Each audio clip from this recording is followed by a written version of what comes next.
సామెతల గ్రంథం 28వ అధ్యాయం 13వ వాక్యాన్ని చదువుదాం. చాలాసార్లు విన్న వాక్యం ఇది, చాలా పాతది. చదువునైనా.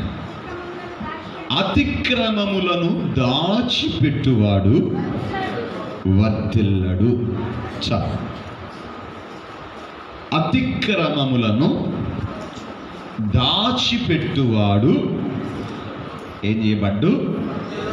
వర్ధిల్లడు. ఎవరు వర్ధిల్లరు? రిపీట్ చేద్దాం. మనం మాట్లాడుకుందాం దేవుడి కృపను బట్టి. అతిక్రమములను దాచిపెట్టువాడు వర్ధిల్లడు. మనమందరం కూడా వర్ధిల్లాలి అనుకుంటున్నామా? వర్ధిల్లకూడదు అనుకుంటున్నామా? వర్ధిల్లాలనుకుంటున్నాం.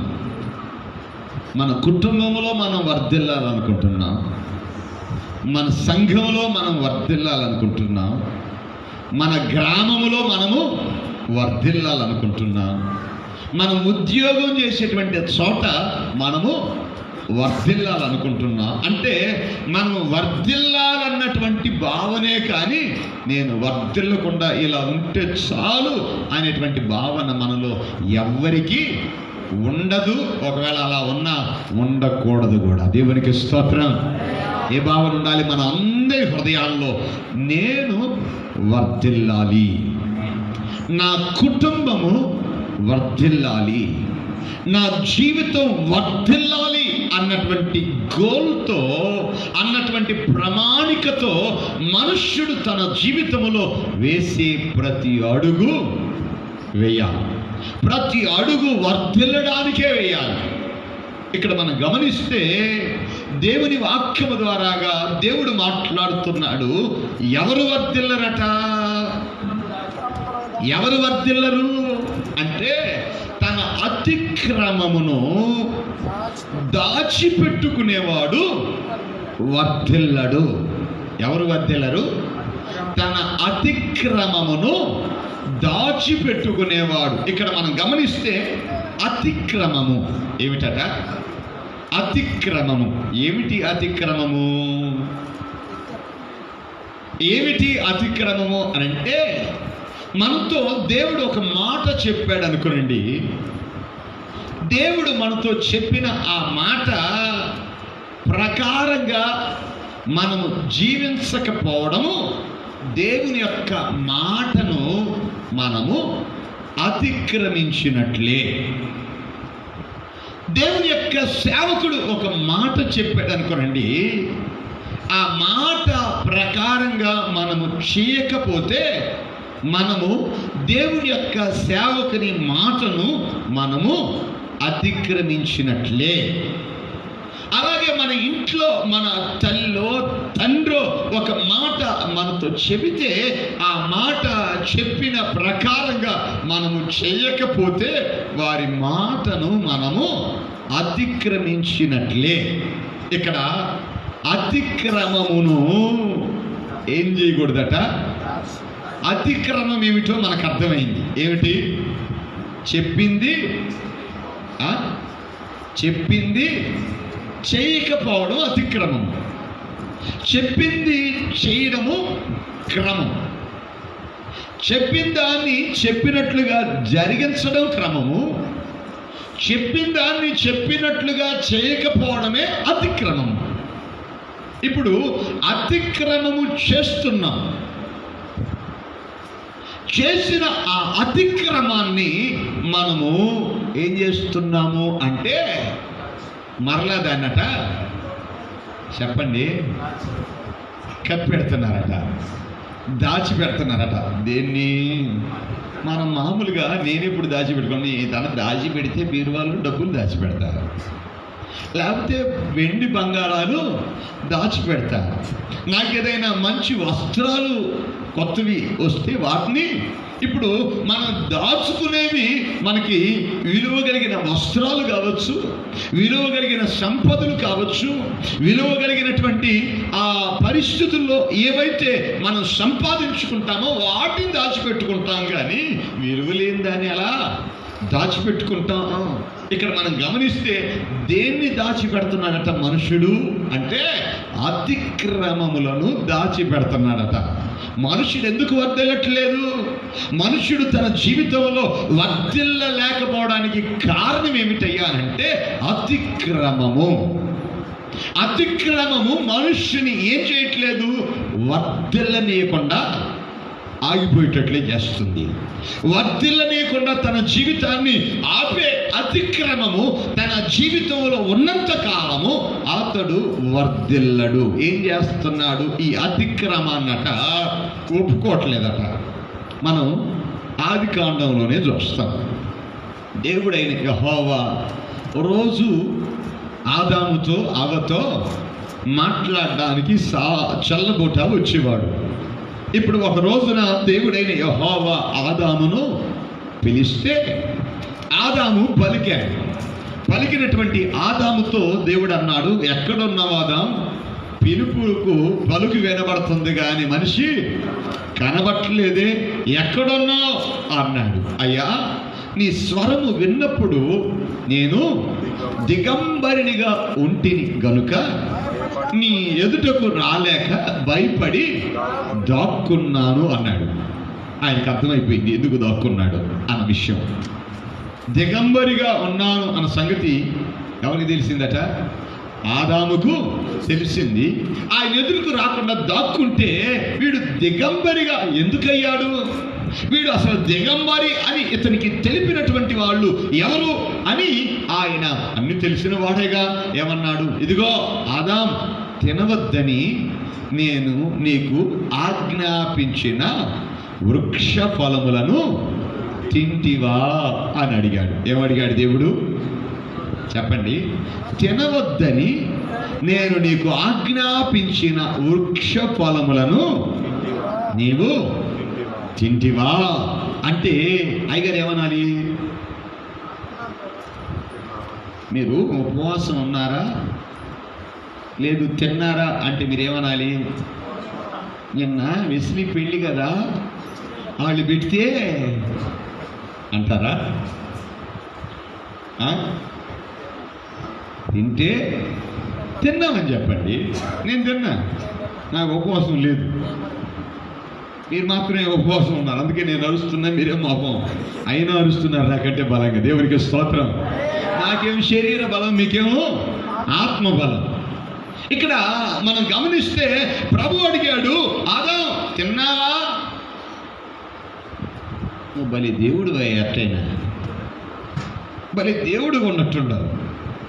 నా పాటికి నేను చక్కగా ఒంటరిగా ఎంత చక్కగా బతుకుతున్నా, ఎంత చక్కగా ఒంటరి బతుకుతున్నా నాకు అదే నువ్వు ఒంటరిగా ఉండడం మంచిది కాదు, ఒంటరిగా ఉండడం మంచిది కాదు, ఒంటరిగా ఉండడం మంచిది కాదు, నీకు ఖచ్చితంగా సాటి అయిన సహాయం కావాలి కావాలి కావాలని తోడు తెచ్చిపెట్టావు.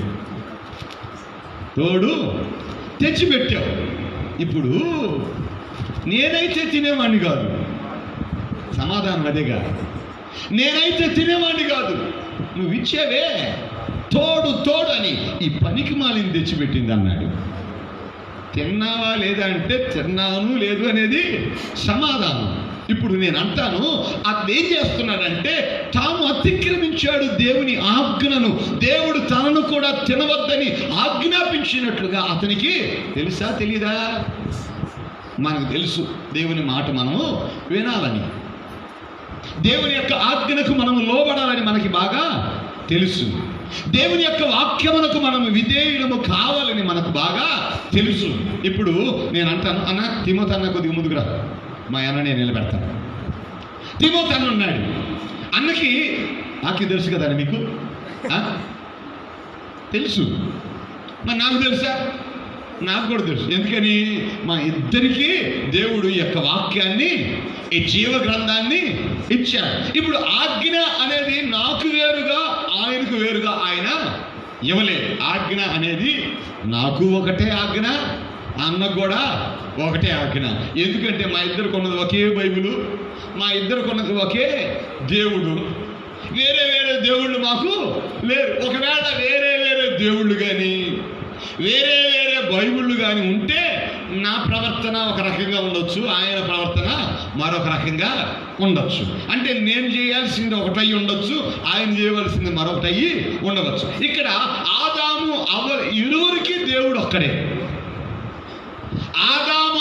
ఆదాము అవలకు ఆజ్ఞాపించిన దేవుని ఆజ్ఞ కూడా ఒకటే. అంటే చట్టం ఒకటే, దేశం ఒకటే, రాష్ట్రం ఒకటే, గ్రామం ఒకటే, సంఘం ఒకటే, సహవాసం ఒకటే. అందులో ఉన్నటువంటి దేవుని ప్రజలందరూ ఏక ఆత్మ చేత నడిపించబడుతున్న వారే. అయితే వీళ్ళలో భిన్నాభిప్రాయాలు రావడానికి అవకాశం ఉంటుందా అంటే ఏమాత్రము ఉండకూడదు. కొంచెం మనసు పెడదాం. ఇప్పుడు వాక్యం పాస్టర్గా నాకే కాకుండా విశ్వాసులుగా మీకు కూడా తెలిసిపోయింది. తెలిసిందా తెలియదా? మాట్లాడాడు. ఒకవేళ తెలియకపోయినా దేవుడు తన దాసుల ద్వారాగా ఆ విషయాలను మీకు బాహాటంగా తెలియపరిచాడు. కొన్ని సందర్భాలలో సేవకులంగా మేము కొన్ని మాటలు చెప్పేటప్పుడు ఇది వాక్యంలో ఉన్నట్లుగా లేదే అనిపించిన పరిస్థితులు మీ జీవితంలో మరి కొన్ని ఉంటాయిగా. బాగినే వాళ్ళకైతే ఉంటాయి, దాంట్లో డౌట్ ఏం లేదు. వాక్యాన్ని వాక్యంగా వినేటువంటి వాళ్ళకైతే ఖచ్చితంగా అందులో కరెక్టా కాదా, దేవుని వాక్యం అలాగే ఉందా అలాగా లేదా అన్నటువంటి గ్రహింపు చదువు లేని వాళ్ళు, మోటి వాళ్ళు, ఒకవేళ బైబిల్లో ఏమి రాయబడి ఉన్నదో కూడా తెలియలేనటువంటి వాళ్ళైతే గ్రహించడం ఒకవేళ కష్టమేమో కానీ అసలు సహజంగానే దేవుడు తన ఆత్మ ద్వారాగానే వాక్యంలో లిఖితపూర్వకమైంది కాకుండానే దేవుని పిల్లలు ఎలా బ్రతకాలో నీ ఆత్మకి గోచరమయ్యేటట్లుగా బోధిస్తున్నాడు ఆయన. ఆమేన్. అంటే ఒక రకంగా చెబితే ఈ మాట సరి అయిందా కాదా అన్నది ఆత్మను పొందుకున్న ప్రతి ఒక్కరికి అర్థమవుతుంది. దేవునికి స్తోత్రం. ఆత్మ లేని వానికి అర్థం కాదేమో కానీ వాక్యము ఆత్మను పొందుకున్న ప్రతి ఒక్కరికి చెప్పే ప్రతి వాక్యము. అందుకనే గొర్రె చర్మమును ధరించుకుని వచ్చిన తోడేలు మీ మధ్యలో ఉంది, అది మీకు బోధిస్తుంది, మీరు దానికి అంటే ఇప్పుడు గొర్రెలు గుర్తుపట్టాలనే కదా దాని అర్థం. అంటే ఉపదేశించే వాని యొక్క ఉపదేశము సరి అయినదో కాదో సంఘం గుర్తుపట్టాలి. అలాగే నేను ఉపదేశిస్తున్న ఉపదేశం కరెక్టా కాదా అన్నది నేను కూడా. అందుకని మిమ్మల్ని మీరు పరీక్షించుకోవాలి, మమ్మల్ని మేము కూడా. పరీక్ష మీకే కాదు మాకు కూడా. అంటే మనమందరము దేవుని చేత పరీక్షించబడవలసిన వాళ్ళమే. మనమందరము దేవుని చేత పరీక్షించబడి అవసరమైన దాన్ని మాత్రము చేస్తూ అవసరము లేనటువంటి వాటిని విడిచిపెట్టవలసినటువంటి వారంగా ఉన్నాం. ఇక్కడ దేవుడైన యెహోవా ఆదాము యొద్దకు వచ్చి అడిగిన ప్రశ్న ఏమిటంటే, ఆదాము, నేను తినవద్దని నీకు ఆజ్ఞాపించిన వృక్ష ఫలమును నీవు తింటివా? ఈ సంవత్సరం మీతో మాట్లాడుతున్నాడు అనుకుందాం. దేవుని సంఘముతో ప్రభు మాట్లాడుతున్నాడు అనుకుందాం. అదే మాట మిమ్మల్ని అడిగాడు అనుకుందాం. మీ పేరు అక్కడ ఉచ్చరించుకోండి, నేను మాట చెబుతున్నాను. ఆ పేరుని పెట్టుకొని, ఇప్పుడు నేను ఇక్కడ తిమోతి అన్న ఉన్నాడు కాబట్టి తిమోతి అన్న పేరుతో సంబోధించి మాట్లాడుతున్నా. మీరు తిమోతి అన్న ప్లేస్లో మీ పేరు పెట్టుకొని మీరు మాట్లాడుకోండి. తిమోతి అన్న, దేవుడు నీకు ఆజ్ఞాపించినట్లుగా ఆయన నీతో చేయవద్దు అని చెప్పినటువంటి ఆ పని నువ్వు చేసావా అని అడిగాను నేను. దేవుడు అడిగాడు అనుకుందాం. తిమోతి అన్న ఏమంటున్నాడంటే చేశాను అంటున్నాడు. దేవునికి స్తోత్రం. మీరేమంటారు నాకు తెలీదు. తిమోతి అన్న మాత్రం అంట దేవుడు ఆజ్ఞాపించినటువంటి విధంగా నడిపించకుండా దేవుడు తనతో చేయవద్దు అని చెప్పిన పనిని చేసావా అంటే, ఆదామైతే చేయలేదయ్యా అన్నట్లుగా సమాధానం ఇచ్చాడు. మరి అన్నైతే చేశాను అన్నట్లుగా సమాధానం ఇచ్చాడు. ఒక సేవకుని నోట అట్లాంటి మాట రాకుండాను గాక. ఆమేన్. రాకూడదు. దేవుని పిల్లలంగా మన నోట అటువంటి మాటలు రాకూడదు. ఎందుకంటే దేవుడు తన నోట నుండి వస్తున్నటువంటి మాట ప్రకారంగా మనము జీవించడానికి దేవుని చేత ఏర్పరచబడినటువంటి వారం గనుక దేవుడు మన జీవితములను అలాగున ఏకనైనను స్థిరపరచును గాక. అంటే ఒప్పుకున్నాడంటే చేశాడని కాదులే. కాకపోతే ఒకవేళ తెలియకుండా ఏదైనా ఉందేమో. ఆదాము ఒప్పుకున్నా లేదని చెప్పాడు కదా. ఒకవేళ నేను కూడా ఒప్పుకోకపోతే దేవుణ్ణి, బైబిల్లో ఉంది కదా, యోహాను పత్రిక, మొదటి పత్రిక, ఎన్నో వాక్యం అది, పాపము లేదని అనే మాట ఉంటుంది చూడండి. యోహాను మొదటి పత్రిక, మొదటి అధ్యాయంలోనే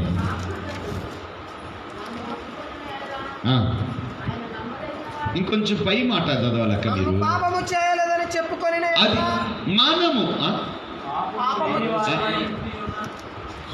ఇంకో ఆ మాట మరలా ఇంకొకసారి రిపీట్ చేయండి.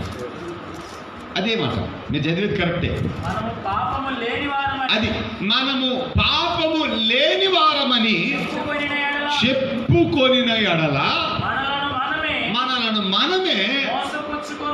అది ఇప్పుడు అన్న ఏమని చెప్తున్నాడంటే నేను పాపం లేని కాదులే. అర్థమైందా? నేను దేవుడు నాకు ఆజ్ఞాపించినటువంటి వాటన్నిటి ప్రకారం బ్రతుకుని ఏమీ కాదులే అని తను దేవుడు నాకు ఆజ్ఞాపించినట్లుగా నేను బ్రతకలేదు, దేవుడు నాకు ఆజ్ఞాపించినట్లుగా నేను జీవించలేదు, దేవుడు నాతో చెప్పినట్లుగా నేను నడవలేదు అని ఏం చేస్తున్నాడు? ఒప్పుకుంటున్నాడు. ఎందుకని అని అంటే మనం పాపము లేని వారమని చెప్పుకొనిన ఎడలా మనలను మనమే. ఇప్పుడు నేను అంటాను, మీరందరూ కూడా ఏం కలిగి ఉన్నారు అని చెప్తే, దేవుడు మీకు ఆజ్ఞాపించిన ఆజ్ఞల మార్గంలో నడిపించబడుతున్నారా అని అడిగితే ఎందుకు నడిపించబట్లా? వారం వారం ప్రార్థనకు పోతుంటే, విజ్ఞాపనకు కూడా పోతుంటే, ఉపవాస ప్రార్థనలో కూడా పాలు పంపులు పొందుతూ ఉంటే, కానుకలు తెచ్చిస్తుంటే, దశం భాగాలు తెచ్చిస్తూ ఉంటే, 10 రోజులు అంటే ఒక్క రోజు కూడా మానుకోకుండా 10 రోజులు ఉపవాస ప్రార్థనలో ఒకవేళ సేవకులు ఉండకపోయినా మేము ఉంటుంటే ఇంకేంటి నాలో ఉండే లోపం, పాపం వస్తుందా రాదా? ఇక్కడ మనం గమనిస్తే, అందుకని బైబిల్లో రాయబడిన విషయాన్ని మనం చూస్తున్నాము.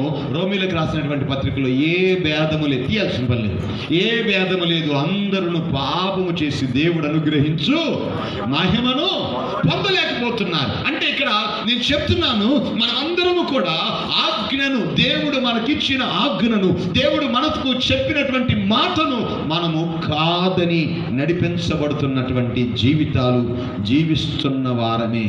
అయితే అలా జీవించే మనమట మన అతిక్రమములను దాచిపెట్టకూడదు. ఏం చేయకూడదు? ఇప్పుడు అన్న ధైర్యంగా ఏమంటున్నాడంటే, నిజమే, నా ప్రభు నాకు ఆజ్ఞాపించినట్లుగా, అన్న కూర్చోండి, నా ప్రభు నాకు ఆజ్ఞాపించినట్లుగా నేను చేయలేదు. పాస్టర్ గారు చేయలేదంటే మనం ఎందుకు చేయాలా? మనందరూ చెప్పారు కదా, అర్థమైందే? మనందరూ చెప్పి ఆయన చేయలేదు అంటున్నాడు కదా. ఆయన ఒకటి చేయలేదు అనుకో, నేను 2 చేయకపోయినా తప్పేం కాదు అనిపిస్తుంది కదా. అంటే ఇక్కడ మనం ఎవరితో కంపేర్ చేసుకుంటున్నామంటే, మనకు దేవుడిచ్చిన సేవకులతో కంపేర్ చేసుకుంటున్నామా? ఒకవేళ దేవుడు మనకిచ్చినటువంటి ఆత్మతో, దేవుడు మనల్ని నడిపిస్తున్నటువంటి పరిశుద్ధాత్మనితో మనల్ని మనం కంపేర్ చేసుకుంటున్నామా అంటే, ఇక్కడ మనం వర్ధిల్లాలి అని అంటే సేవకుల్ని బేస్ చేసుకోకూడదు. మనతో దేవుడు సహవాసానికి ఇచ్చినటువంటి వారిని, ఇక్కడ నా ప్రియమైనటువంటి వాళ్ళరా, ఆదాము తన జీవితమును దేవుడు ఒంటరిగా ఉండడం మంచిది కాదని ఇచ్చిన ఆ సాటి అయిన సహాయము అని చెప్పబడుతున్న ఈ అవ్వ తనకి ఆ వృక్ష ఫలములను తెచ్చి ఇస్తే దేవుడు వద్దన్నా కానీ తిన్నాడట. అర్థమైందే?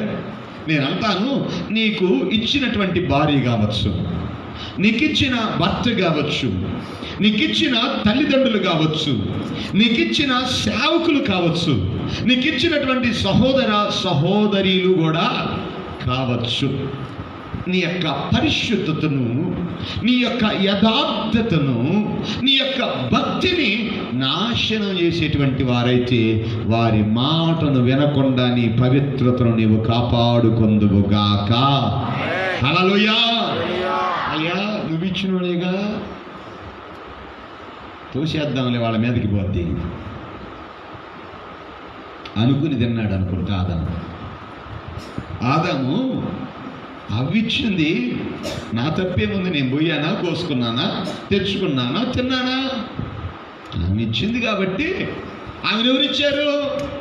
దేవుడు ఇచ్చాడు. మరి దేవుడు ఇచ్చినటువంటి ఆమె చెప్పింది నేను తప్పు కాదులే అనుకున్నాడు. ఇక్కడ నా ప్రియమైనటువంటి వాళ్ళరా, అవును ప్రభువా, తినవద్దని నీవు నాకు ఆజ్ఞాపించిన వృక్ష ఫలములను తిన్నా అని ఒప్పుకోకుండా దాన్ని కప్పుకొని, నా తప్పేమీ లేదయ్యా, నేను మంచోడిని, ఇదిగో నేను చెడిపోవడానికి మాత్రం మా ఆవిడే ఎవరి కారణం?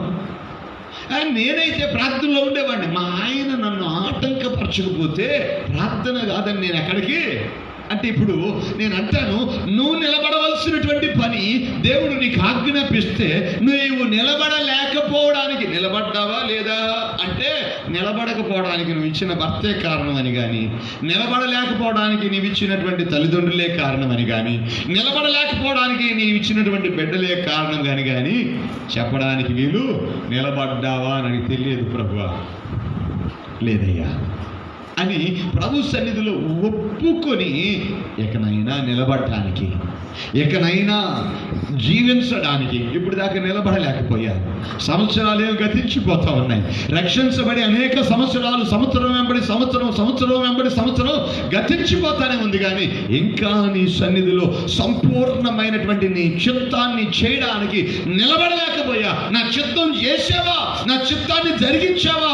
నేను నీకు ఆజ్ఞాపించినట్లుగా బ్రతికావా అని నువ్వు అడిగిన ప్రశ్నకు నేను లేదని చెప్పవలసిన దుస్థితిలోనే నా జీవితం ఉందయ్యా అని నీవు చెప్పగలిగితే, ఈ రోజున నిన్ను కనికరించినటువంటి దేవుడు, దేవుని కొరకు నీవు నిలబెట్టబడడానికి ఆయన నిన్ను బలపరచునుగాక.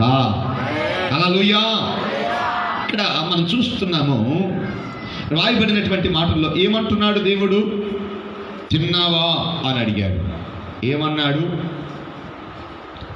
ఆదాము ఆ స్త్రీనయ్యా అన్నాడు. అంటే తన పాపమును తనేం చేశాడు?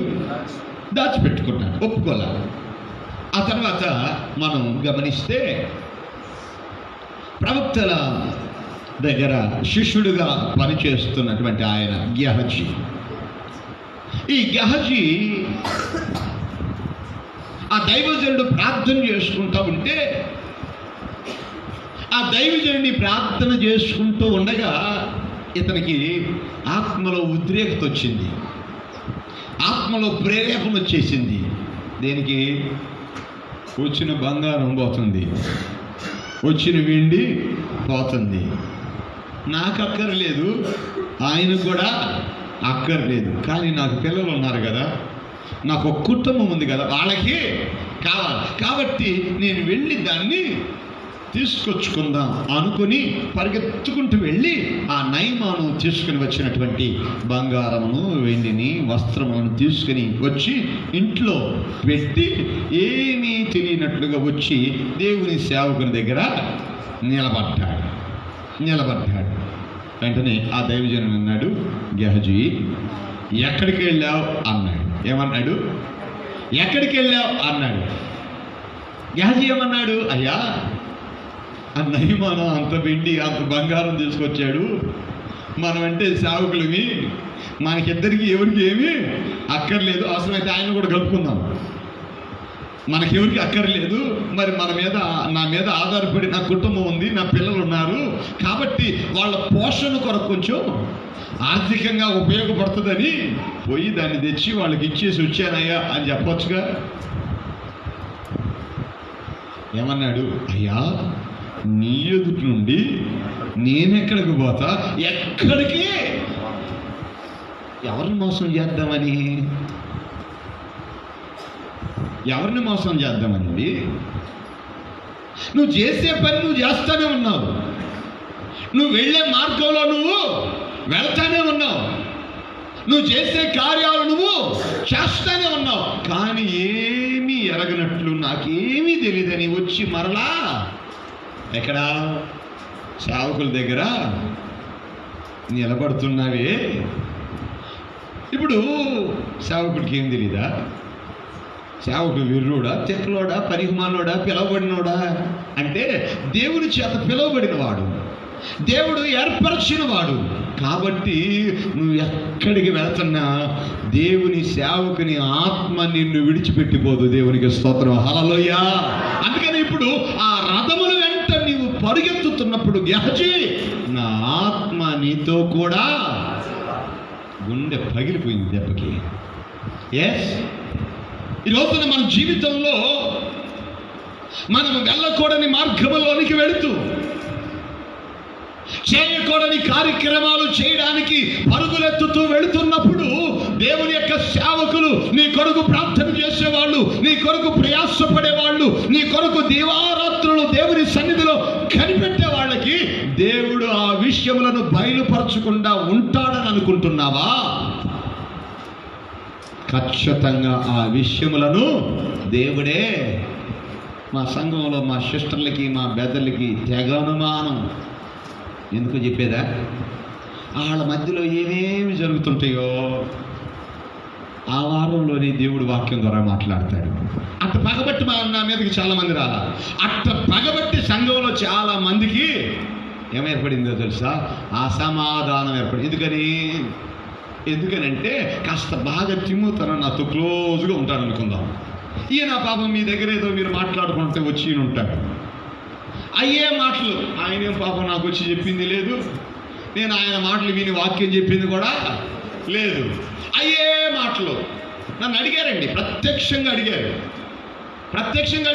ఏంటి ఈ మాట కూడా వాక్యంలో దేవుడే? ఏమో నాకేం తెలుసు, నాకు తెలుసా నిలబడ్డం మాత్రమే నాకు తెలిసింది. దేవునికి స్తోత్రం. మాట్లాడేవాడు ఎవడు? పరిశుద్ధాత్ముడు కదా. పరిశుద్ధాత్ముడు మాట్లాడుతున్నప్పుడు నీవేం చేస్తున్నావో ఆయనకి తెలియదా? ఆయనకు మరుగుగా ఏదైనా ఉంటుందా? ఆయన తన దాసునికి ఆ విషయాన్ని తెలియపరిచాడు, ఆ బలహీనతను తెలియపరిచాడు, ఆ శ్రమను తెలియపరిచాడు, ఆ పరిస్థితిని తెలియపరిచాడు. దేవుడు మాట్లాడాడు. సరి చేసుకుంటే ఎంత బాగుండేది. సరి చేసుకోమండి. ఈ విషయం పాస్టర్ గారు దాకపోయిందంటే ఎవరు చెప్పండి వద్దా అంటే ఇప్పుడు వీళ్ళ ఆలోచన అంతా దేవుడు మాట్లాడుంటాడు, దేవుడు చెప్పుంటాడు, దేవుడు తెలియపరచుంటాడు. నా బలహీనతల గురించి నేను సరి చేసుకుందామని రాదు. ఏమవుతుందో తెలుసా? ఇదిగో ఏక మీద ఈ తిమోతిని వెళ్ళేద్దాం మన గ్రూప్లో నుంచి. ఎందుకంటే ఈ గ్రూప్లో చెప్పే విషయాలన్నీ ఎవరు చెబుతున్నారు? తిమోతిని చెబుతున్నా. ఆయన దగ్గర ఉండేది పాస్టర్ గారికి. ఈయన ఆగిపోయాడు. ఇప్పుడు ఈ గ్రూప్లో నుంచి ఈయన బయటకు వచ్చేసాడు. కానీ మాట్లాడే దేవుని మాట మాత్రం ఆగలేదుగా. మాట్లాడే దేవుని మాట మరి ఈయన పోయాడే ఇంకెంత తెలుస్తుందబ్బా అని ఇంకెవరన్నా దగ్గరగా ఉంటారా? ఈయనకి కొద్దిగా దగ్గరగా ఉండే వాళ్ళు ఉంటారు కదా. ఒకవేళ వీళ్ళు పాస్టర్ గారికి దగ్గరగా ఉండకపోయినా ఈయనకి దగ్గర ఉంటారు కాబట్టి ఒకవేళ ఈయనతో వీళ్ళు ఏమైనా పోయి అంటే అని షారోన్ మీద వచ్చింది డౌట్. ఇప్పుడు ఎవరి మీద వచ్చింది? నెక్స్ట్ షారోన్ కూడా ఏం చేశారు తెలుసా? వాళ్ళ గ్రూపుల నుంచి చెప్పండి డిలీట్ చేసేసారు. ఇప్పుడు తిమోతి పాస్టర్ గారు లేడు గ్రూపులో. తర్వాత గ్రూపులో షారోన్ పాస్టర్ గారు కూడా.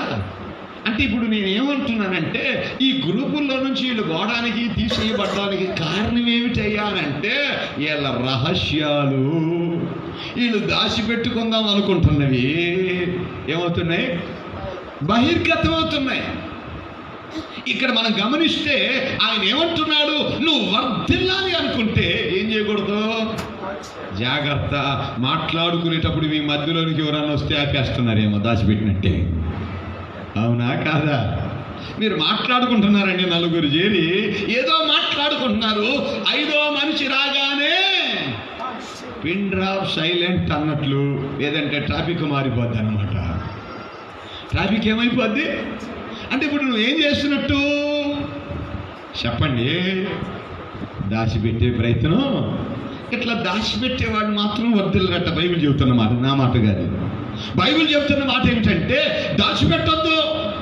దేవుని బిడ్డగా నీ జీవితంలో దాపరికమైనటువంటి పరిస్థితులు ఏమీ లేకుండా నీ జీవితంలో సర్వస్వమును బట్టబయలుగా ప్రభు చేస్తూ నీ జీవితమును ఉన్నది ఉన్నట్లుగా నీ యొక్క జీవితములో చీకటి కానీ గాఢాంధకారము కానీ కమ్మకుండా ఉండినట్లుగా నీవు ఆయన చేత వెలిగించబడిన దీపములాగా దీప స్తంభం మీద పెట్టబడి అనేకులకు వెలుగునివ్వడానికి ఆయన నిన్ను ఏర్పరచుకున్నాడు గనుక నీ జీవితంలో దాపరకము అను మాట ఉండకుండా దేవుడు చేయునుగాక.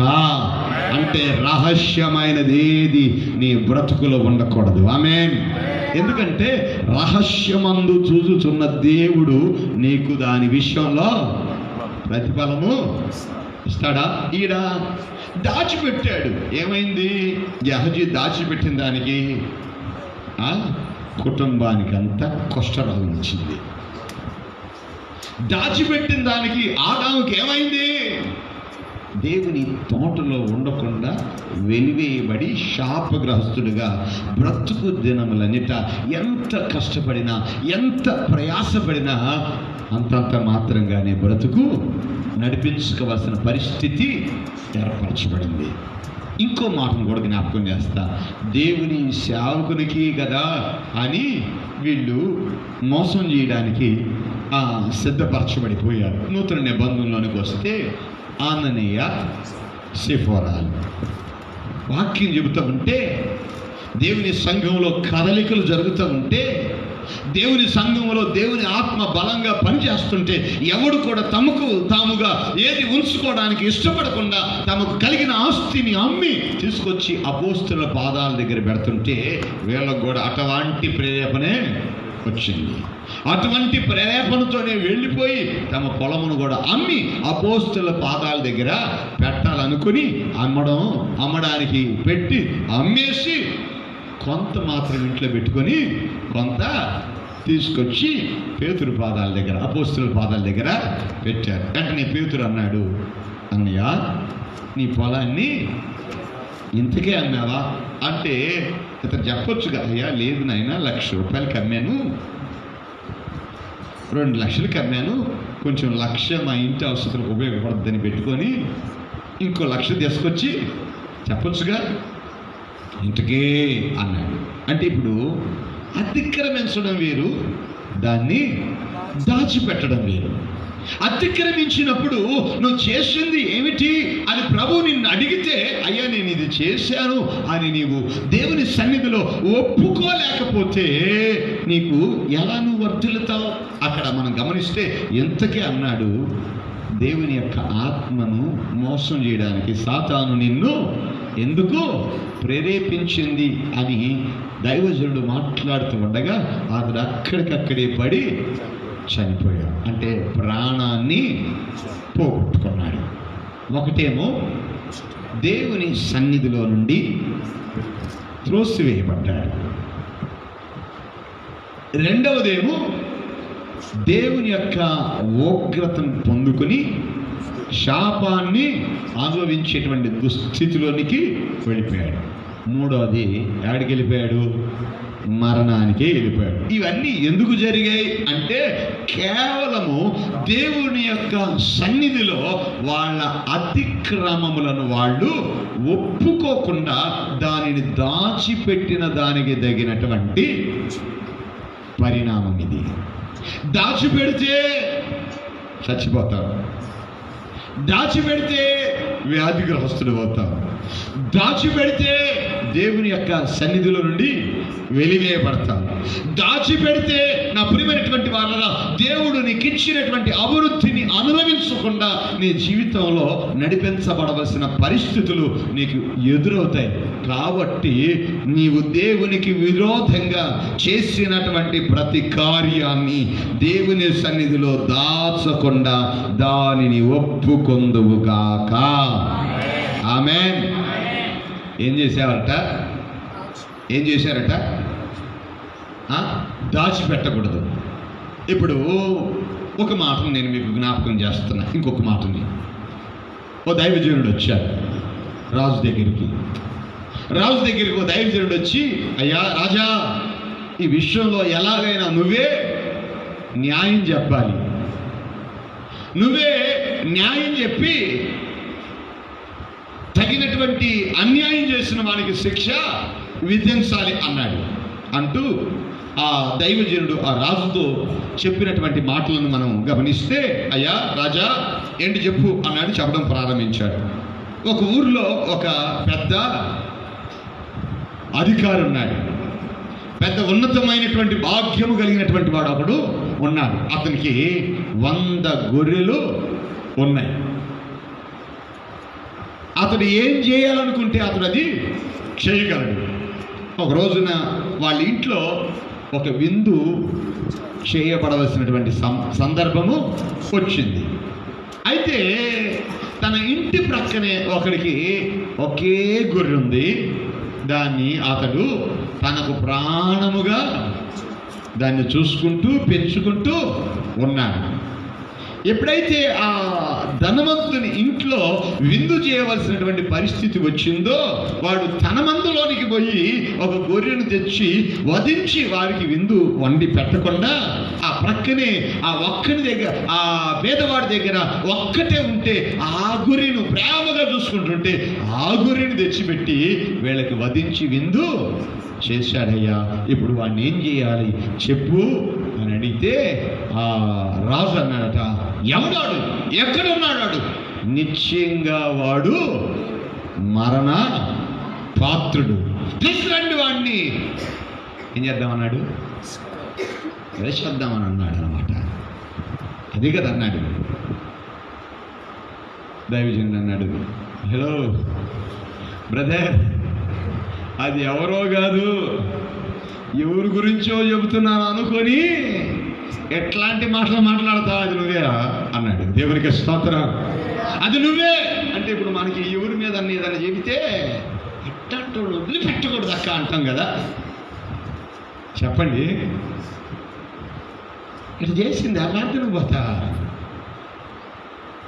విశ్వాసిగా ఉంటే ఇటు చేసిందా, సేవకుడుగా ఉంటే ఇలా చేశాడా? అవును, సేవకుడుగా ఉంటేనే ఇలా చేశాడు. అవును, విశ్వాసిగా ఉంటేనే ఇలా చేసింది. అంటే ఇప్పుడు అట్లాంటి ఆమెని ఏం చేద్దాం, ఏం చేసేది నాకు ఆ సంఘంలో నుంచి ఏలేయా. ఆ మనిషి నువ్వే అయితే, ఆ సేవకుడు నువ్వే అయితే, ఆ విశ్వాసి నువ్వే అయితే ఏం చేస్తావు? ఎంత ధైర్యం నీకు, నా ఎదుటికి వచ్చి నా గురించే ఇలాంటి మాటలు మాట్లాడతావా? గెట్ అవుట్ అల్లా. తన అతిక్రమమును తాను ఒప్పుకోవడానికి అలాగే సతికిల పడిపోయాడు దావీదు. అయ్యో, ఆ దౌర్భాగ్యపు పని చేసింది నేనా? ఇంత దౌర్భాగ్యంగా నేను నడిపించబడ్డానా? ప్రజలకు న్యాయము తీర్చవలసినటువంటి వాడిని, ప్రజలకు సత్యాన్ని చాటవలసినటువంటి వాడిని, ప్రజలలో నశించిపోతున్నటువంటి వారిని నిలబెట్టవలసినటువంటి నేను ఇటువంటి కార్యాన్ని తలపెట్టానా అంటూ మోకాళ్ళ మీద పడి ఏడవడం ప్రారంభించాడండి. రోధించి రోధించి రోధించి ఏడ్చి ఏడ్చి ఏడ్చి కన్నీళ్లు విడుస్తుంటే తన కన్నీళ్ళకి తాను కూర్చున్న పరుపు తేలాడుతుందట. ఎస్, అందుకని దేవుని సన్నిధిలో మనము తెలుసో తెలియకో, గ్రహింపుండో గ్రహింపు లేకో, సాతాను ఏదో ఒక ఉచ్చులోనికి మనం లాగడానికి ప్రయత్నం చేసి మన ద్వారాగా ఒక దుష్కార్యము చేయడానికి మనం పురికొల్పి అది మన ద్వారాగా అటు దానిని చేయిస్తే ఏం చేయాలి మనం? నా వలన ఈ పొరపాటు జరిగింది కదా, నా వలన ఈ తప్పు జరిగింది కదా, నా వలన ఈ దుష్కార్యం జరిగింది కదా, కాబట్టి నేను దేవుని సన్నిధిలోనికి వెళ్ళి ఆయన నా దోషమును పరిహరించున్నట్లుగా, ఆయన నా పాపమును కడుగునట్లుగా, ఆయన నా పాపమును తీసివేయనట్లుగా నేను ఆయన దగ్గరికి వెళ్ళి ప్రార్థన చేయాలనుకుని దావీదు వచ్చి దేవుని సన్నిధిలో మోకరించి, చదువుదామా? ఎన్నో కీర్తనది? 51 అనుకుంటాను. 51 కీర్తన 7వ వాక్యమన్నా 6?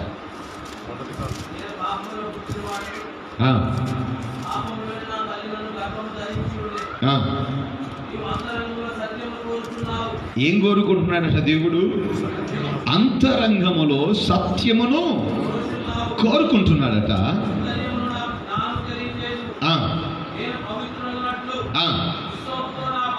ఇప్పుడు కూర్చున్నటువంటి ఆయన ఏమంటున్నాడంటే, పాపం చేశానయ్యా, పాపములోనే పుట్టాను, పాపిని నేను, నా పాపము పోవునట్లుగా నీవు నన్ను కడుగయ్యా, నా పాపము పోవునట్లు నీవు నన్ను పరిశుద్ధపరచయ్యా, నా పాపమును నీవు నీ యొక్క సన్నిధిలో నేను ఒప్పుకుంటున్నాను, నా పాపమును నేను అంగీకరిస్తున్నాను, నా పాపము వలన నాకు వచ్చు జీతము మరణమే కనుక నేను చేసిన ఈ పాపమునకు మరణము తప్ప వేరొకటి నాకు లేదు కనుక ఈ మరణ పాత్రుడైనటువంటి నన్ను మరణకరమైనటువంటి పాపముల నుంచి విడిపించగలిగినటువంటి వాడవు నీవే కనుక నా పాపము పోవునట్లుగా నన్ను కడుగు ప్రభు అంటూ దేవుని సన్నిధిలో ప్రాధేయపడ్డం ప్రారంభించాడు.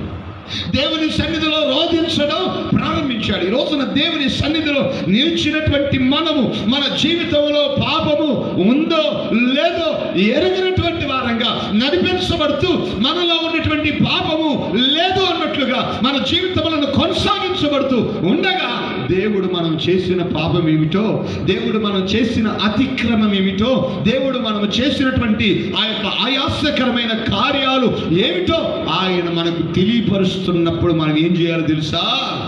మన అతిక్రమములను దాచిపెట్టకూడదట. మన అతిక్రమములను మనము దాచిపెట్టకూడదట.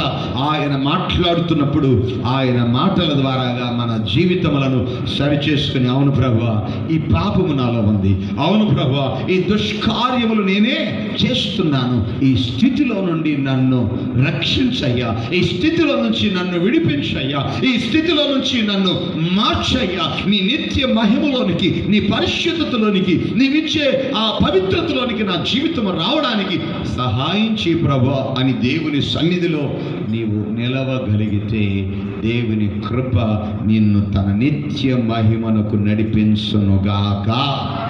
హల్లెలూయా. ఇక్కడ మనం గమనిస్తే దావీదు తన పాపమును ఏం చేశాడు? ఒప్పుకున్నాడు. ఒప్పుకొని వాడేమో ఒకడేమో దేవుని సన్నిధిలో నుండి వెలివేయబడ్డాడు, రెండో వాడేమో ఏం చేయబడ్డాడు?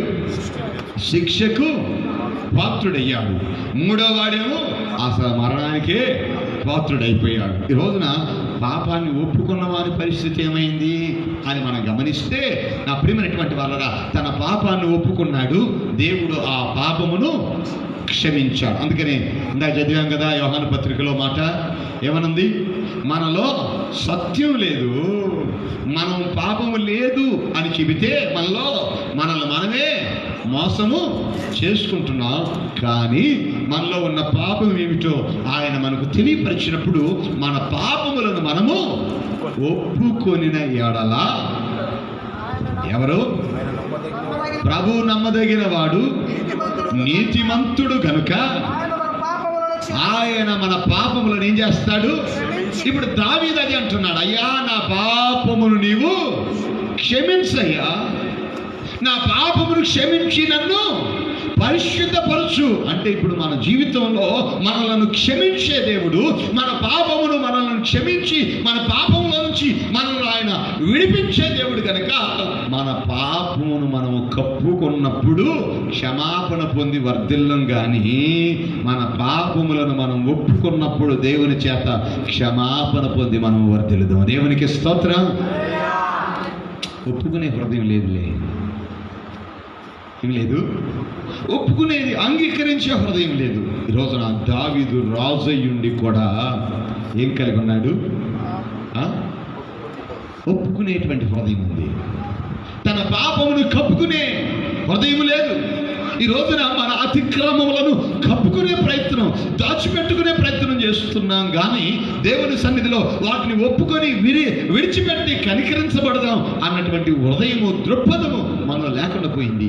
దావీదు సింహాసనమును దేవుడు స్థిరపరిచి దావీదును అంతకంతకు వర్ధిల్లేటట్లుగా చేయడానికి గల కారణం ఏమిటంటే, దావీదు దేవుని సన్నిధిలో తన పాపము నొప్పుకుంటూ, ప్రభువా నువ్వే నన్ను పరిశుద్ధపరచువాడవు, నీ రక్తమే నన్ను పరిశుద్ధపరచగలిగినటువంటి గొప్ప సాధనము, కాబట్టి నీ రక్తములో నా ప్రతి రహస్య పాపమును నీవు కడిగయ్యా, నా పాపాలని కడుగు, నీ రక్తము ద్వారాగా నన్ను పరిశుద్ధపరచు, నీ సన్నిధిలో నేను పరిశుద్ధుడై జీవించున్నట్లుగా, నీ సన్నిధిలో నేను పవిత్రుడై జీవించున్నట్లుగా, నా పాపం పోయేటట్లుగా, నా పాపం పరిహరించబడేటట్లుగా నన్ను నీవు శుద్ధి చేయంటూ దేవుని సన్నిధిలో చేసిన ప్రార్థన ఆ పాపిని పరిశుద్ధునిగా మార్చింది. దేవునికి స్తోత్రం.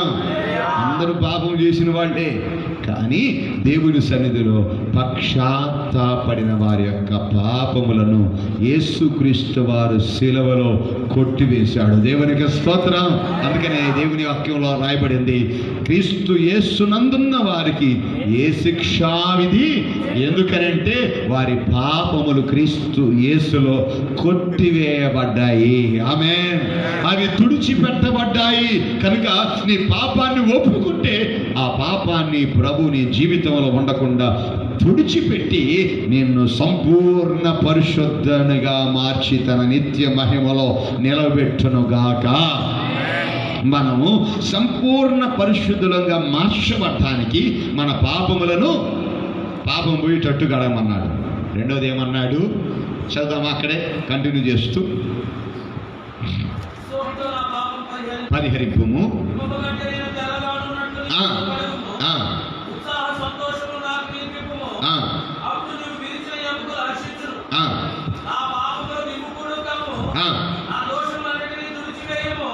ఏడు వాక్యమా అక్కడ, నీ సన్నిధి నుండి నన్ను త్రోసివేయద్దని మాట.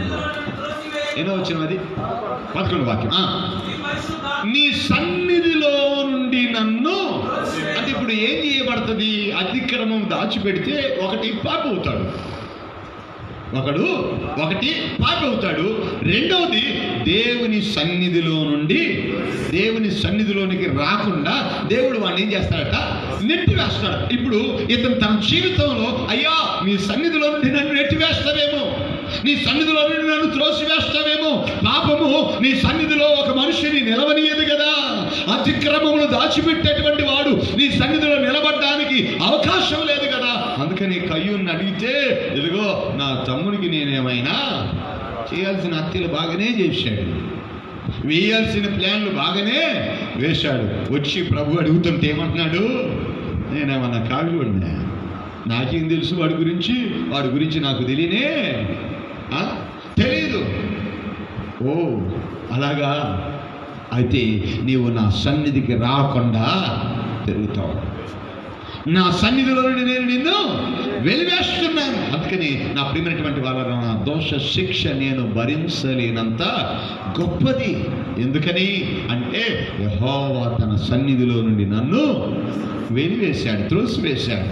ఇప్పుడు దావీదు భయం ఏమిటో తెలుసా? నా అతిక్రమము దేవుని సన్నిధికి నన్ను దూరం చేస్తుంది. ప్రార్థనకి రాలేకపోయాను అంటున్నావే, ఏమో దేవుడే దూరం చేశాడు నిన్ను, దేవుడు నెట్టేశాడు కాబట్టి రాలేకపోతున్నావు. ఎవరు దూరం చేశారు? నేనే రాలా అంటావా? అవును, నిన్ను రానియకుండా చేశాడు ఆయన, దాంట్లో డౌట్ ఏమి లేదు. దేవుని సన్నిధికి ఒక వ్యక్తి రాలేకపోతున్నాడంటే ఏం చేయబట్టట్టు? కారణం ఏమిటి? ఒప్పుకునే స్వభావం ఉంటే త్రోసివేసేవాడు కాదు. ఒప్పుకునే స్వభావం ఉన్న వాళ్ళందరూ ఇక్కడికి, అందుకని మనం అందరం ఒప్పుకున్నాం కాబట్టి దేవుని మందిరంలో ఉన్నాం. ఒప్పుకోలేని వాళ్ళందరూ చెప్పండి, ప్రభు సన్నిధిలో ఉండడానికి, ప్రభు సన్నిధిలో గడపడానికి, ప్రభుతో కూడా ఉండడానికి వాళ్ళకి అవకాశము.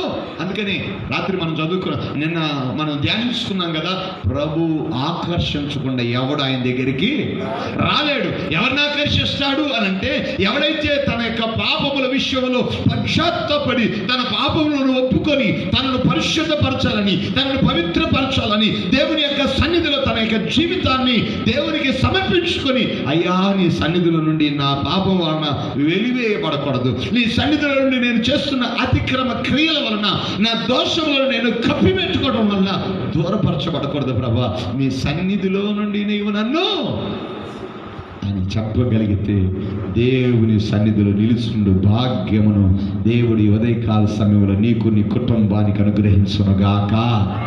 హల్లెలూయా.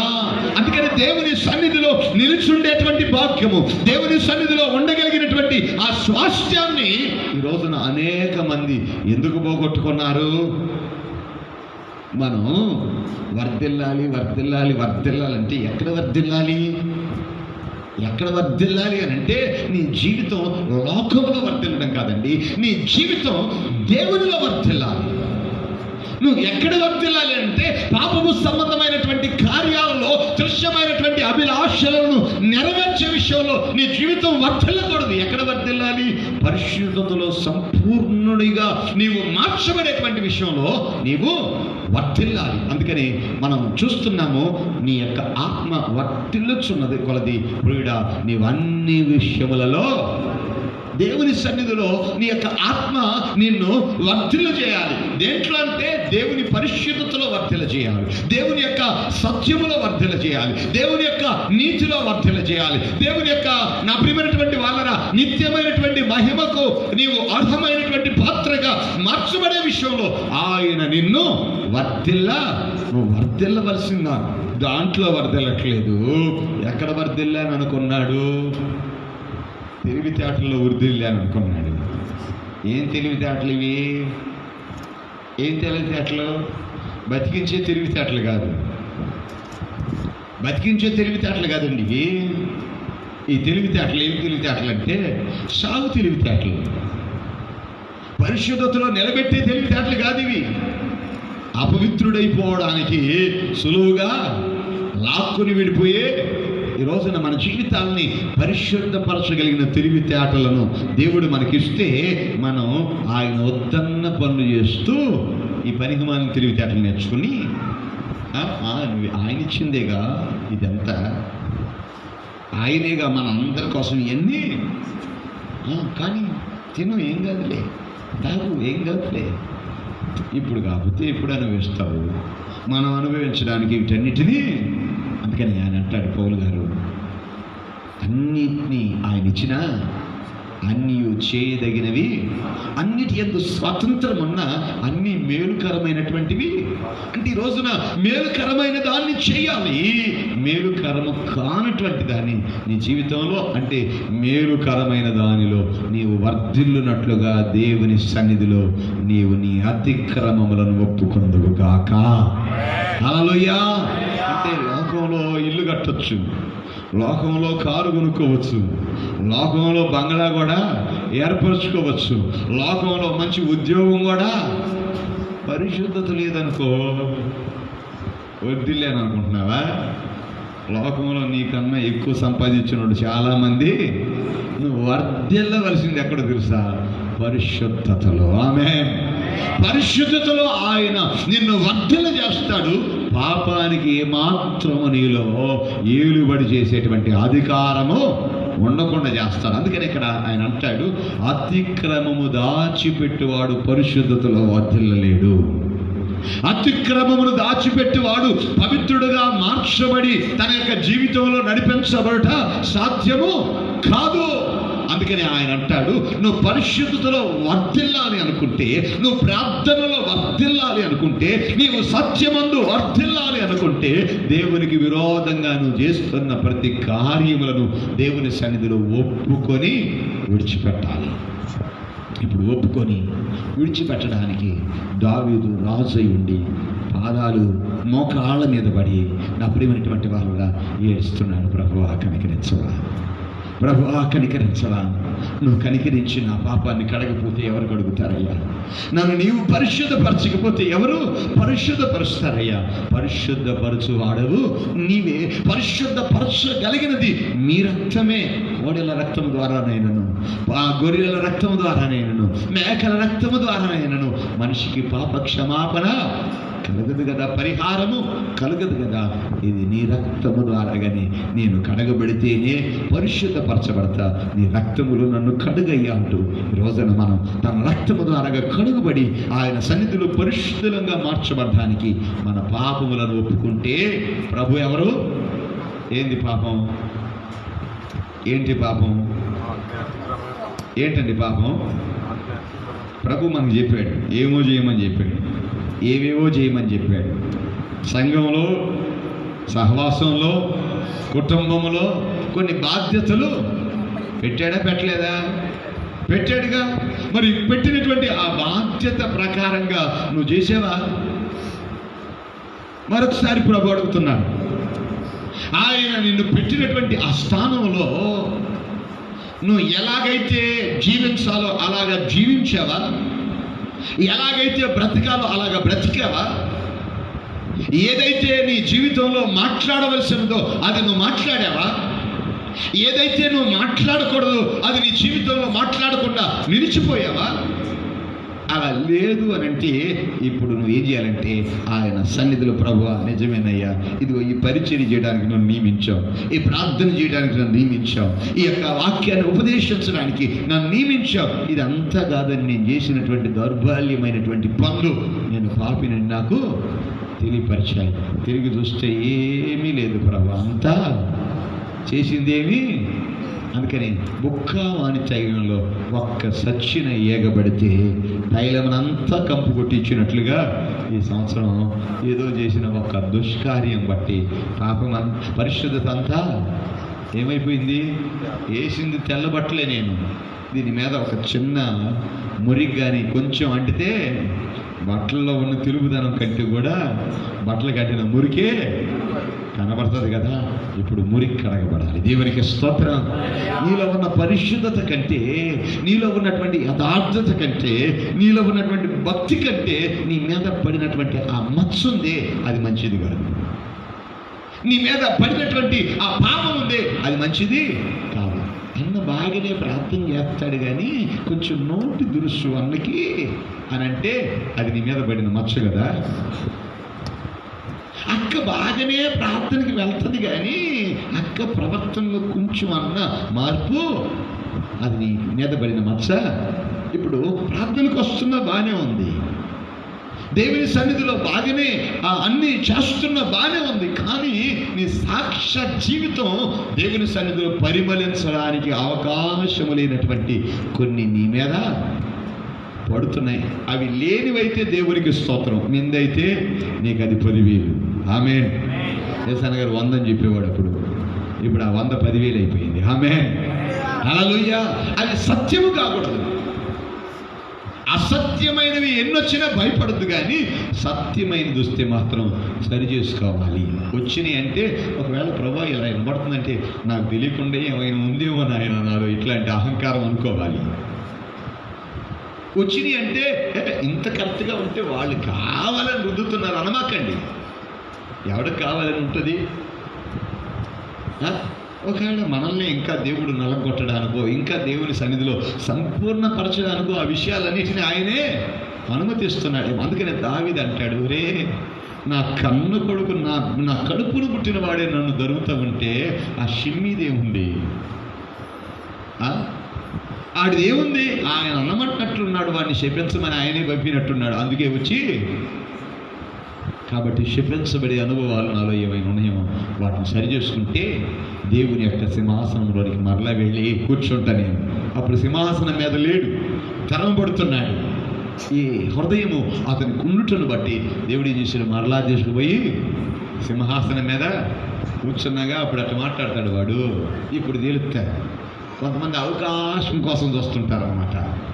వాళ్ళు ఎప్పుడో ఏదో అనుంటారు, నా అవకాశం నా వంతు రాని అప్పుడు కదా ఇది అది అది అది మొత్తం వదిలేస్తా.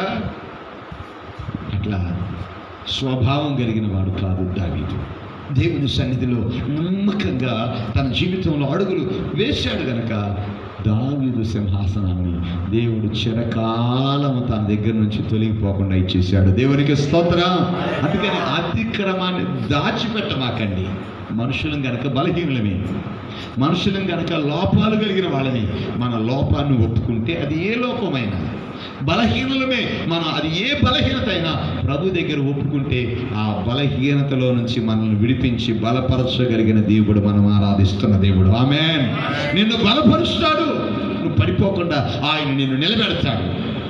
నిన్ను బలపరిచి తన నిత్య మహిమలో నీవు ఉండగలిగేటట్లుగా నీ జీవితమును సిద్ధపరచగలిగినటువంటి వాడు ఆయన. అందుకని మనము దేవుని యొక్క సన్నిధిలో నుండి త్రోసివేయబడకుండా ఆయన సన్నిధిలో నిలబెట్టబడేటట్లుగా మనం మన పాపములను ఒప్పుకుంటే దేవుడు చేస్తాడు. ఇంకా మన అతిక్రమములను దాచిపెడితే ఏం జరుగుతుంది? దేవుడు తన ఆత్మను దూరం చేస్తాడట. మొదటేమో పాపం వస్తుంది, తర్వాత ఏమో దేవుని సన్నిధుల నుంచి వెళ్ళగొట్టబడతారు. ఆ తర్వాత దేవుని ఆత్మ కూడా వాళ్ళకి దూరం. అందుకని సౌలుకి దేవుడు తన ఆత్మను తీసివేశాడు. ఆత్మ సౌలుకు దూరం అయిపోయింది, దురాత్మ వచ్చి సౌలు మీద ఆవరించింది. ఇప్పుడు దేవుడు అంటాడు, ఇతడు ప్రభువా నీ ఆత్మను నాకు దూరం చేయొద్దయ్యా అని ఏడుస్తూ ప్రలాపిస్తుంటే, ఇదిగో సౌలుకు దూరం చేసినట్టు నీకెందుకు దూరం చేస్తాను ఆత్మని? నువ్వు పశ్చాత్తాపడేవాడివి. దేవునికి స్తోత్రం. నువ్వు నా సన్నిధిలో నీ పాపం పోయేటట్లుగా, నీవు పరిశుద్ధపరచబడేటట్లుగా, నా సన్నిధిలో నిలిచి ఉండడానికి తగినటువంటి కృతజ్ఞత హృదయము గలవాడవై నిన్ను నీవు సరి చేసుకోవడానికి వచ్చావు కనుక నేను నా ఆత్మను నీకు దూరం చేయను. దేవునికి స్తోత్రం. నా ఆత్మ చేత నిన్ను నడిపించడానికి దాన్ని నీకు ఇదిగో నిత్య స్వాస్థ్యముగా అనుగ్రహిస్తాను. ఆ ఆత్మ నిన్ను నీవెక్కడికి నడిపించబడవలనో, నీవు ఏమి చేయవలనో అది నీ ద్వారాగా ఆ సమస్తమును జరిగిస్తూ పెడుతుంది. ఇప్పుడు దేవుని ఆత్మ తనకు దూరం చేయబడకుండా ఉండడానికి దావీదు జీవితంలో, దావీదు పాపం లేనివాడు కాదు కానీ పాపాలు ఒప్పుకునేవాడు. దేవునికి స్తోత్రం. రోజున దేవుని ఆత్మ ఎవరికి దూరం అవుతుంది అంటే పాపమును ఒప్పుకోకుండా దాన్ని దాచిపెట్టి వాళ్ళకి దేవుడు తన ఆత్మని. అందుకని దేవుని ఆత్మను కోల్పోవద్దు, దేవుని యొక్క సన్నిధిని కోల్పోవద్దు. దేవుని యొక్క నా ప్రియమైనటువంటి వాళ్ళరా మహిమను, పరిశుద్ధతను దేవుడు నీకు ఇస్తే దాన్ని నీవు దేన్ని బట్టి కోల్పోతావు? పరిశుద్ధతలో వర్ధిల్లాలి. నువ్వు దేవుని సన్నిధిలో నాటబడినటువంటి వారమై మనము వర్ధిల్లాలి. దేవుడు మనకిచ్చినటువంటి ఆత్మలో మనము వర్ధిల్లాలి. వర్ధిల్లవలసింది ఎక్కడా? డబ్బులో కాదు, పదవులో కాదు, పేరులో కాదు, లోకంలో, లోకాశంలో. ఎక్కడ వర్ధిల్లాలి మనం? దేవుడు మనకిచ్చిన పరిశుద్ధతలో వర్ధిల్లాలి. దేవుడు మనకిచ్చిన దేవుని యొక్క మందిరంలో మనము నాటబడిన వారమై వర్ధిల్లాలి. నా ప్రియమైనటువంటి వాళ్ళ దేవుడు మనకిచ్చినటువంటి ఆత్మలో ఆత్మ సంబంధమైనటువంటి కృపావరములు అనేకము మనం పొందుకుంటూ వర్ధిల్లాలి. అలా వర్ధిల్ల చేయగలిగినటువంటి అనుభవం దేవుని సన్నిధిలో మనం కలిగి ఉండాలి అని అంటే మనం చేయవలసింది ఒకటే. ఒక్కొక్కటి జ్ఞాపకం చేసుకుని ఈ సంవత్సరం ఆది నుండి, మొదటి నెల నుండి ఈ 12వ నెల వరకు ఏమేం చేసి వచ్చాము, ఎలా నడిపించబడ్డాము, ఎలా మాట్లాడాము, ఒక్కొక్కటిగా తలపోయచ్చు. ప్రభువా ఈ విషయంలో నాది తప్పే కదా, ఈ విషయంలో నాది పొరపాటే కదా, ఈ విషయంలో నేను ఇలా నడిపించబడి ఉండకూడదు కదా. ఏవేవి ప్రభు మీకు జ్ఞాపకం చేశాడో ఆయా విషయాలను జ్ఞాపకం చేసుకుంటూ వీటిని బట్టి నువ్వు ఎట్లా ఉండనిస్తావయ్యా నీ సన్నిధిలో నన్ను, వీటిని బట్టి నీ పరిశుద్ధాత్మను నాకు ఎలా ఉంచుతావయ్యా, దీన్ని బట్టి నీ పరిశుద్ధాత్మ నాకు దూరం అయిపోద్దిగా, దీన్ని బట్టి నీ సన్నిధిలో నుండి నేను దూరం చేయబడతాను కదా, నీ పరిశుద్ధత నాలో తొలగిపోతుంది కదా. ఆ పరిశుద్ధత పోకుండా నేను నాలో ఆ పరిశుద్ధత నిలిచేటట్లు, ఈ పాపం నాలో పోయేటట్లుగా నన్ను కడుగయ్యా, ఈ శాపము నాలో పోయేటట్లుగా నన్ను పరిశుద్ధపరచయ్యా అంటూ ఒక తీర్మానంతో ప్రార్థన చేసుకుందాం. అందరూ మోకరించి కన్నమైంది. దేవుని సన్నిధిలో ఇటు తీర్మానం మనకు అవసరం. మనం ఎవరమైనా కావచ్చు, ఏ స్థితిలో ఉన్న వారమైనా కావచ్చు, మనల్ని పరిశుద్ధపరిచే సాధనం యేసు రక్తమే. మన పాపములను కడిగే సాధనం యేసు రక్తమే.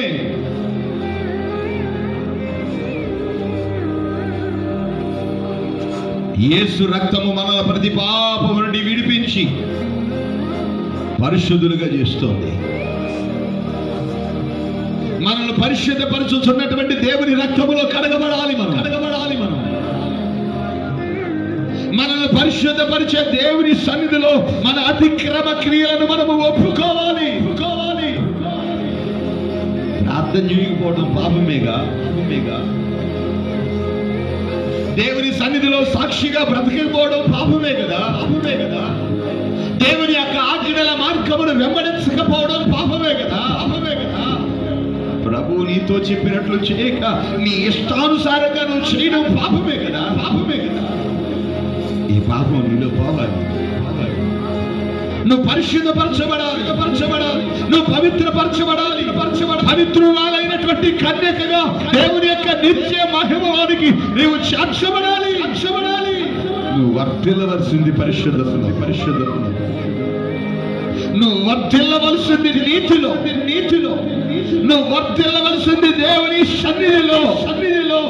నువ్వు వర్ధిల్లవలసింది దేవుడు నీకు ఇచ్చినటువంటి ఆత్మ అభిషేకములో. ప్రభువా నీవే నన్ను అలాగున వర్ధిల్ల చేయి అంటుంది.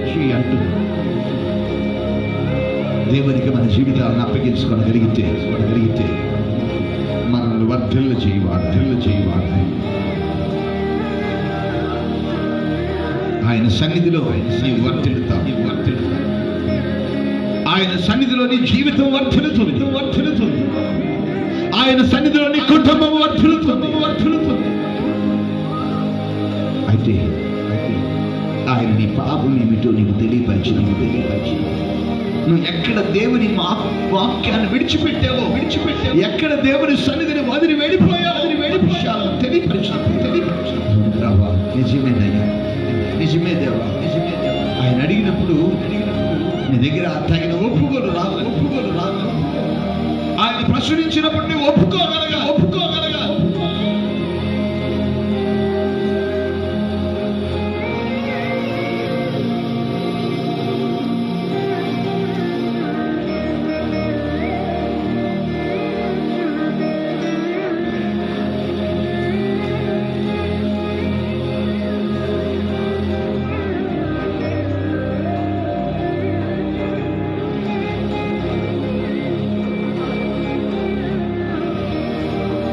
మన పాపములను మనం ఒప్పుకుంటే మన ప్రభు నమ్మదగిన వాడు, నీతిమంతుడు కనుక మనల్ని పరిశుద్ధపరుస్తాడు. ఒప్పుకుంటే నువ్వు పరిశుద్ధపరచబడతావు. ఒప్పుకుంటే నువ్వు దేవుని సన్నిధిలో నుండి దూరము చేయబడవు. ఒప్పుకుంటే ఆయన తన ఆత్మను నీకు దూరం చేయడు. ఒప్పుకోక దేవుని సన్నిధికి దూరం చేయబడతావేమో. ఒప్పుకోక దేవుని ఆత్మకు దూరం చేయబడతావేమో. ఒప్పుకోక దేవుడు నీకు ఇచ్చిన పరిశుద్ధతకు నీవు దూరం చేయబడతావేమో. ఒప్పుకొని పరిశుద్ధపరచబడి ఒప్పుకొని దేవుని సన్నిధిలో వర్ధిల్లడానికి నిలబడి యెహోవా మందిర ఆవరణములో ఎన్నెన్నో మేళ్ళు గలవు. యెహోవా మందిర ఆవరణములో ఎన్నెన్నో మేళ్ళు గలవు. ఆయన సన్నిధిలో నిలిచి అనుభవింతుము ప్రతి మేలును. ఆయన సముఖములో నిలిచి అనుభవింతుము ప్రతి మేలును. వర్ధిల్లెదము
పరిశుద్ధాత్ముని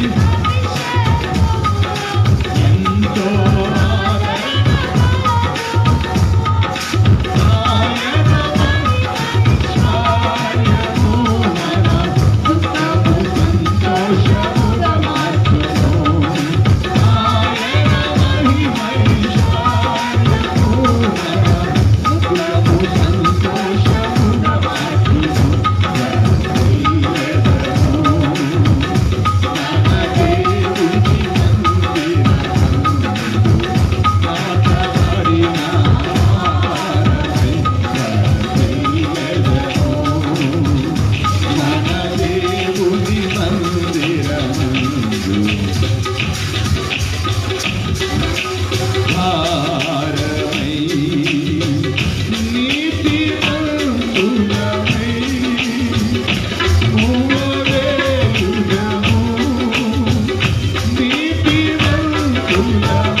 వర్తిల్లడానికి మనల్ని పరిశుద్ధపరచు సాధనమది.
స్తోత్రముతోనే జయము మనకు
దుఃఖమైన, అది ఎటువంటి వేదనకరమైన పరిస్థితి అయినా జయము నీకే. నీ అతిక్రమ క్రియలను ఒప్పుకొని దేవుని సన్నిధిలో నీ పరిశుద్ధతను పోగొట్టే, దేవుని సన్నిధిలో నుండి నిన్ను దూరము చేస్తే, దేవుని యొక్క ఆత్మకు నిన్ను దూరం చేసే పరిస్థితులు ఏవైనాను ఈ ఉదయకాల సమయమందు ప్రభువు నీ మనస్సుకు తెచ్చినట్లయితే వాటి నుండి నీవు విడుదల పొందుదువు కాక, వాటి నుండి నీవు ప్రత్యేకించబడదువు కాక, వాటిని ఒప్పుకొని విడిచిపెట్టి కనికరించబడదువు కాక, దేవుని సన్నిధిలో నిలిచి వర్తిల్లుదువు కాక, దేవుని పరిశుద్ధతో నీ జీవితం వర్తిల్లును గాక, దేవుని నీతిలో నీ జీవితం స్థిరపరచబడును గాక, దేవుని ఆత్మ శక్తి చేత నింపబడి నిత్య మహిమకు కొనిపోబడుదువు గాక. నీ సన్నిధిలో అలాగు ఈ నీ పిల్లలు ఒక్కొక్కరిని స్థిరపరచు, ఒక్కొక్కరిని బలపరచు, నీ నిత్య మహిమకు నీ బిడ్డలను నడిపించనయ్యా.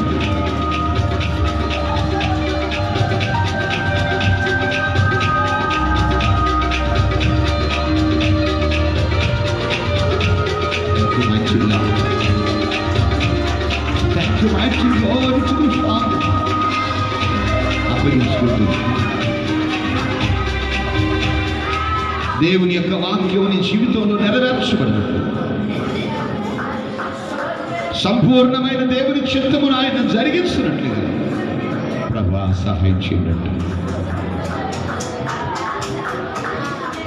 తీర్మానంతో ఏదైనా ఇంకా దాచిపెట్టే ప్రయత్నం చేస్తున్నది, ఇంకా కప్పుకొని జీవించే ప్రయత్నం చేస్తున్నది, ఇంకా సీక్రెట్గానే వంశాలని ప్రయత్నాలు ఉన్నాయేమో అది చూస్తున్నాడు. ఆయన అంటున్నాడు ఒప్పుకోమంటున్నాడు, దాచిపెట్టుకో మాకు వర్ధిల్లవు అంటున్నాడు.